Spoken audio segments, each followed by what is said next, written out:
Welcome to pin point friends once again. आज मैं फिर से एक बार आप लोगों के सामने निफ्टी का एनालिसिस लेके आया हूं। आने वाला हफ्ता में निफ्टी में क्या हो सकता, क्या क्या पॉजिटिव क्या क्या नेगेटिव पॉइंट्स देखने को मिल रहे, इसी के चर्चा के ऊपर आऊंगा। पर इससे पहले आप लोगों को मेरा यही रिक्वेस्ट है, आप लोग वीडियो को लाइक कीजिए, शेयर कीजिए और चैनल को जरूर सब्सक्राइब कीजिए।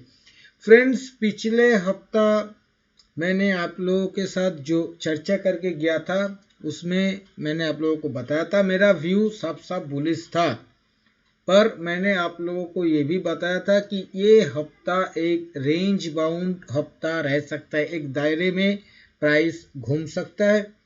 जहां तक स्ट्रैटेजी का सवाल है, स्ट्रैटेजी में मैंने आप लोगों के साथ जो चर्चा किया था, किसी भी डिप पे बाई किया जा सकता है सपोर्ट लेवल के नज़दीक, किसी भी रेजिस्टेंस लेवल काटने के बाद ब्रेकआउट बाय लिया जा सकता है। पर ये दोनों में से किसी भी मतलब स्ट्रेटजी ट्रिगर नहीं हुआ। जो हुआ वो एक ही स्ट्रेटजी ट्रिगर हुआ और वो 4 बार हुआ पूरा हफ्ता में। मंडे में हुआ, ट्यूसडे में हुआ, थर्सडे में हुआ एंड फ्राइडे में आज में भी हुआ।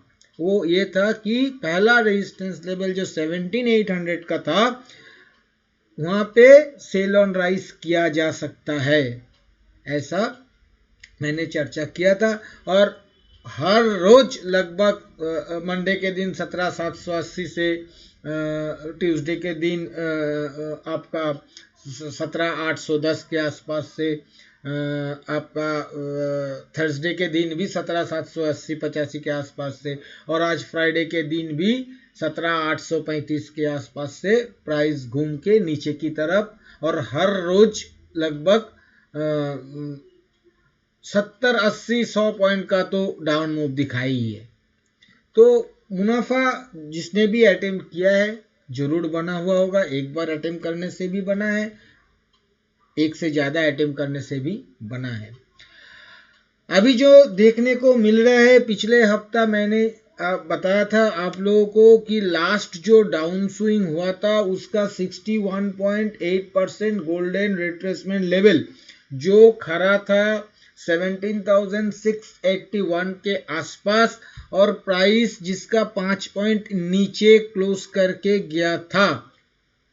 पर मैंने आप लोगों को बताया था इसे बहुत ज़्यादा रिस्पेक्ट देने का ज़रूरत नहीं। ये भी पॉजिटिव है और प्राइस ऊपर की तरफ मूव कर सकता है। तो प्राइस उस लेवल को काटा और ऊपर की तरफ मूव भी किया। ऊपर में 17,835 के आसपास टॉप भी लगाया। पर ये जो मैंने बताया था 17,800 का रेजिस्टेंस लेवल, ये इतना सीरियस रेजिस्टेंस लेवल क्यों मैंने बताया था, जहां से पूरा बुलिश व्यू लेते हुए भी मैंने कहा था सिर्फ वो पहला रेजिस्टेंस लेवल पे सेल ऑन राइज अटेम्प्ट किया जा सकता है। वो इसलिए कि लास्ट जो डाउन स्विंग था उसका 78.6% रिट्रेसमेंट लेवल जो आ रहा है 17,807 पे, और इसी लेवल पे बार बार निफ्टी अटक रहा है। यहां से सेल अप आ रहा है। हाँ, बहुत ज्यादा गिर नहीं रहा है। किसी दिन बैंकिंग इंडेक्स बचा रहा है, किसी दिन रिलायंस मारुति बचा रहा है। तो ऐसे करके निफ्टी को बचाया जा रहा है। नीचे 17,650 17,700 के लेवल पे सपोर्ट मिल रहा है जरूर, पर सेल ऑफ भी आ रहा है 17,800 के लेवल से, और चुनिंदा शेयर को छोड़ के ज्यादातर शेयर में प्रॉफिट बुकिंग उस लेवल पे देखने को मिल रहा है। मैं ऐसा बिल्कुल नहीं कह रहा हूं कि वहां पे शॉर्ट पोजीशंस बनाया जा रहा है, नहीं, शॉर्ट पोजीशंस तो नहीं बनाया जा रहा है, पर प्रॉफिट बुकिंग देखने को मिल रहा है। एक छोटा सा चिंता का बात यह है कि जहां से मैंने बुलिश व्यू लिया था इस बार भी ये 17,000 के लेवल से, देखिए मैंने एक कॉन्ट्रा व्यू लिया था इसलिए कि डेटा में मेरे को देखने को मिला था एफआईआई बहुत ज्यादा बियरिश पोजीशंस लेके खड़ा था इंडेक्स फ्यूचर के ऊपर। करीब 1.5 लाख नेट शॉर्ट पोजीशंस बना के खड़ा था उस वक्त 16,817 पे जब ट्रेड हो रहा था, और उससे भी ज्यादा लॉन्ग लेके रिटेल क्लाइंट्स खड़ा था। तो मैंने पिछले कई बार का स्टैटिस्टिक्स देख के जहां पे मेरे को ये देखने को मिला कि लास्ट कुछ महीनों में जितने बार उस तरह का शॉर्ट पोजीशंस एफआईआई बना रहा है वहां से प्राइस ऊपर की तरफ मूव कर रहा है, बॉटम बना दे रहा है वहां पे जहां पे कि स्मार्ट मनी उतना बड़ा शॉर्ट बना रहा है तो गिरना चाहिए, पर पिछले 3-4 बार ऐसा हुआ वहां से प्राइस घूम गया ऊपर की तरफ।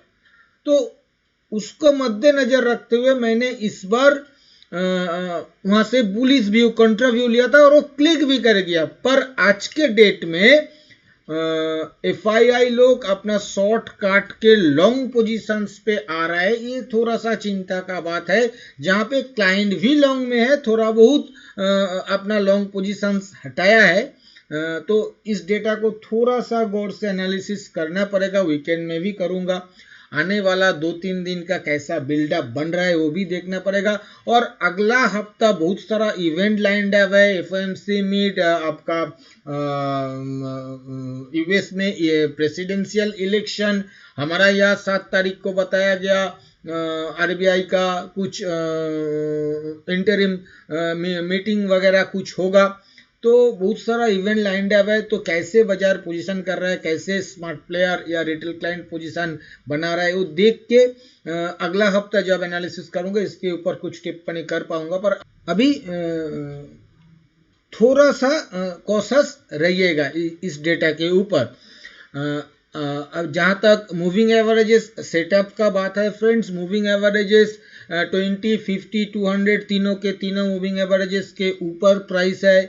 50 फ्लैट है, 20, 200 भी लगभग फ्लैट है, 20 राइजिंग हो चुका है। आने वाले अगर कुछ दिनों में प्राइस बहुत ज़्यादा नीचे नहीं आता है तो 20 और 50 के बीच भी एक बार फिर से गोल्डन क्रॉसओवर बन जाएगा और आइडियल बाइंग सिचुएशन क्रिएट हो जाएगा। इसके साथ साथ फ्रेंड्स जहां तक शॉर्ट टर्म ट्रेंड लाइन का सवाल है, शॉर्ट टर्म ट्रेंड लाइन बिल्कुल इंटैक्ट रख के प्राइस ऊपर की तरफ जा रहा है। मीडियम टर्म ट्रेंड लाइन भी बिल्कुल इंटैक्ट है, कहीं पे कोई दिक्कत नहीं है। पर हाँ, अभी आगे सामने बहुत सारा इंपॉर्टेंट रेजिस्टेंसेस है, प्राइस इतना जल्दी से एकदम भाग जाएगा ऐसा नहीं लग रहा है रेजिस्टेंस खाते खाते। पर इसका बायसनेस मेरे हिसाब से अभी भी मैं कह रहा हूं पॉजिटिव ही रहने का चांसेस ज्यादा है। फ्रेंड्स अभी एक बार इंडिकेटर वाइज देख लेते हैं। फ्रेंड्स अगर आप लोग हर रोज सुबह निफ्टी के ऊपर daily view free of cost लेना चाहते हो तो वीडियो के नीचे डिस्क्रिप्शन बॉक्स में एंजल 1 का अकाउंट ओपनिंग लिंक दिया हुआ है, उसी लिंक के जरिए अपना अकाउंट ओपन कीजिए और अपना पहला ट्रेडिंग करने के बाद उसी ट्रेडिंग का स्क्रीनशॉट उसी वीडियो के नीचे डिस्क्रिप्शन बॉक्स में जहां एंजल 1 का अकाउंट ओपनिंग लिंक दिया हुआ है उसके नीचे मेरा व्हाट्सएप नंबर भी दिया हुआ है, उसी व्हाट्सएप नंबर में अपना पहला ट्रेडिंग का स्क्रीनशॉट व्हाट्सएप कर दीजिए। इसके बाद हर रोज सुबह फ्री ऑफ कॉस्ट आपके पास भी निफ्टी का डेली व्यू पहुंच जाएगा। फ्रेंड्स इंडिकेटर वाइज अगर देखा जाए तो एमएसीडी पॉजिटिव टेरिटरी में ट्रेड कर रहा है। एमएसीडी लाइन और सिग्नल लाइन के बीच स्प्रेड भी आहिस्ता आहिस्ता इंक्रीज कर रहा है, कहीं पे कोई दिक्कत नहीं। जहां तक आरएसआई का सवाल है, पिछले हफ्ता मैंने कहा था कि डेली आरएसआई अगर 60 के ऊपर चलना स्टार्ट कर दे तो मोमेंटम आ सकता है। और फ्रेंड्स डेली आरएसआई फिलहाल 61.42 पे ट्रेड कर रहा है, इस बात को ध्यान में रखिएगा। 60 के ऊपर आ पहुंचा है तो ऊपर की तरफ मोमेंटम दिख सकता है, ऐसा डेली इंडिकेटर इंडिकेट कर रहा है। एक बार मैं वीकली चार्ट के ऊपर आ रहा हूं फ्रेंड्स जहां तक वीकली चार्ट का सवाल है, वीकली चार्ट में बहुत सारा पॉजिटिव पॉइंट्स फिलहाल देखने को मिल रहा है। आगे क्या होगा मेरे को पता नहीं, हो सकता है इतना पॉजिटिव दिखाने के बाद प्राइस फॉल्स ब्रेकआउट करके नीचे चला जाए, ये तो हो ही सकता है बाजार में। पर उससे तो आप उसके हिसाब से आप ट्रेड नहीं ले सकते हो। आपको जो चार्ट दिखा रहा है, इंडिकेटर दिखा रहा है, आपको स्टॉप लॉस के साथ उसी डायरेक्शन में ट्रेड लेना पड़ेगा। यहाँ पे देखिए, जहाँ तक मूविंग एवरेजेस सेटअप का बात है, मैं पिछले कई दिनों से बता रहा था, 2-4 हफ्ता से, कि ये 20 और 50 सिंपल मूविंग एवरेज के बीच एक गोल्डन क्रॉसओवर देखने को मिल सकता है, और वो एकदम नजदीक आ पहुंचा है। अभी सिर्फ 35 पॉइंट का दूरिया रह गए 20 और 50 सिंपल वीकली मूविंग एवरेज के बीच। लगता है आने वाला हफ्ता में ये क्रॉसओवर देखने को मिल जाएगा।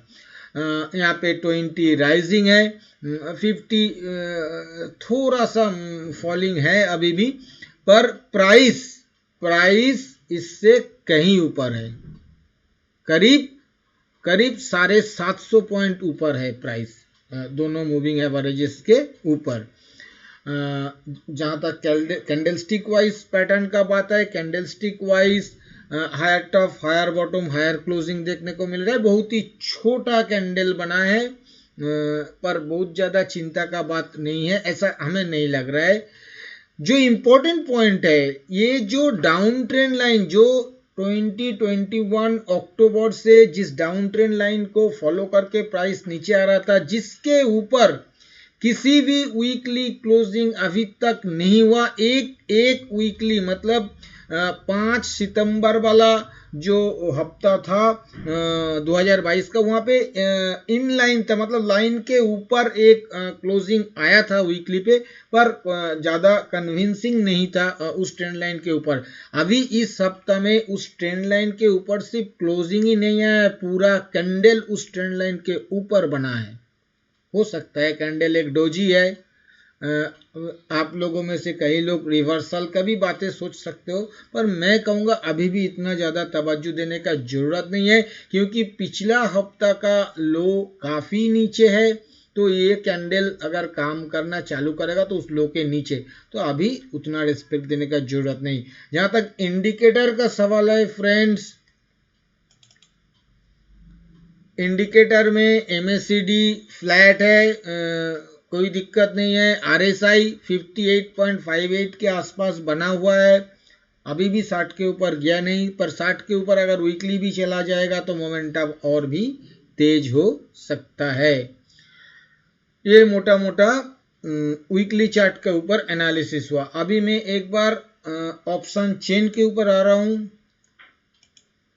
फ्रेंड्स। ये मैंने आने वाला हफ्ता का ऑप्शन चेन, जो कि 3 नवंबर वाला सीरीज का ऑप्शन चेन मैंने ओपन किया है। निफ्टी का क्लोजिंग 17,786 के आसपास आया है, मतलब 17,800 मोटा मोटा एट द मनी मान लेते। 17,800 कॉल साइड में करीब 33,000 साढ़े 33,000 वाई एडिशन और कूल वाई 1,06,500 का देखने को मिल रहा है। वहाँ पे 17,800 पुट में करीब 35,500 का वाई एडिशन और कूल वाई 68,000 करीब खड़ा देखने को मिल रहा है। 17,900 कॉल में भी करीब 33,500 वाई एडिशन, कूल वाई 83,000 और 18,000 कॉल में करीब 27,000 वाई एडिशन, कूल वाई 1,04,000। जहाँ तक 17,700 का पुट का सवाल है, वहाँ पे करीब 41,000 वाई एडिशन, कूल वाई 1,00,000। 17,600 का पुट में करीब 34,500 का वाई एडिशन, कूल वाई 86,000 और 17,500 के पुट में करीब 32,000 वाई एडिशन, कूल वाई 84,500। फ्रेंड्स, यहाँ पे सीधा सीधा दिखाई दे रहा है कि नीचे सपोर्ट भी है, पुट साइड में भी वाई जनरेट हो रहा है और कॉल साइड में भी वाई जनरेट हो रहा है, मतलब ऊपर में रेजिस्टेंस भी फेस करेगा। लग रहा है देख के कि जो स्मार्ट प्लेयर है वो लोग 17,800 का स्ट्रैडल बेच रहा है या फिर कुछ स्ट्रैंगल भी बेचा जा रहा है। मतलब ऑप्शन चेन दिखा रहा है 17,500 नीचे अच्छा खासा, मतलब 17,500 600 700 नीचे अच्छा खासा सपोर्ट और ऊपर में 17,800 900 18,000 अच्छा खासा रेजिस्टेंस। तो हो सकता है आने वाला हफ्ता भी इसी रेंज के अंदर प्राइस कामकाज करके निकल जाए। अगर कोई ग्लोबल क्यूज अच्छा या बुरा कुछ आ जाता है तो उसी डायरेक्शन में प्राइस मूव कर सकता है और किसी भी साइड का ऑप्शन राइटर भी ट्रैप हो सकता है, पर अभी ऐसा संकेत नहीं लग रहा है। ऑप्शन चेन हमें क्लियरली न्यूट्रल लग रहा है। फ्रेंड्स अभी मैं आऊँगा कंक्लूजन के ऊपर। कंक्लूजन पे आने से पहले फ्रेंड्स मैं आने वाला हफ्ता के लिए सपोर्ट और रेजिस्टेंस का जिक्र करूंगा। आने वाला हफ्ता के लिए जो नीचे पहला सपोर्ट बनेगा वो 17,650, उसके नीचे दूसरा सपोर्ट 17,500 और उसके नीचे तीसरा सपोर्ट 17,300 टू 17,350 का जोन। ऊपर में जो पहला रेजिस्टेंस देखने को मिलेगा वो 17,950, उसके ऊपर दूसरा रेजिस्टेंस 18,100, उसके ऊपर तीसरा रेजिस्टेंस 18,250 टू 18,300 का जोन। फ्रेंड्स जहां तक स्ट्रेटेजी का सवाल है, plain and simple buy on dips का स्ट्रेटेजी रख सकते हैं। किसी भी सपोर्ट लेवल के नजदीक 50-60 पॉइंट के स्टॉप लॉस के साथ 100-120 पॉइंट के टारगेट के लिए बाय ऑन डिप्स किया जा सकता है और किसी भी रेजिस्टेंस काटने के बाद 50-60 पॉइंट के स्टॉप लॉस के साथ 100-120 पॉइंट के टारगेट के लिए ब्रेकआउट बाई भी लिया जा सकता है। जहां तक सेल ऑन राइस या ब्रेकडाउन सेल का सवाल है फ्रेंड्स, आने वाला हफ्ता के लिए इसे अवॉइड करना ही सही होगा, ऐसा मेरा मानना है। फ्रेंड्स मैंने आप लोगों के साथ जो भी चर्चा किया ये सभी मेरा खुद का एनालिसिस के ऊपर लिया हुआ मेरा पर्सनल व्यू है और ये एजुकेशनल पर्पस है, क्योंकि ये कोई बाय सेल रिकमेंडेशन नहीं है और मैं भी कोई सेबी रजिस्टर्ड एनालिस्ट नहीं हूँ, इसलिए इसके ऊपर किसी भी रियल ट्रेड लेने से पहले आप अपना खुद का फिनेंशियल एडवाइजर का सलाह लेके ही रियल ट्रेड लीजिएगा। और अगर वीडियो आप लोगों को पसंद आया तो वीडियो को लाइक और शेयर करना मत भूलिए। थैंक यू दोस्तों, हैप्पी ट्रेडिंग।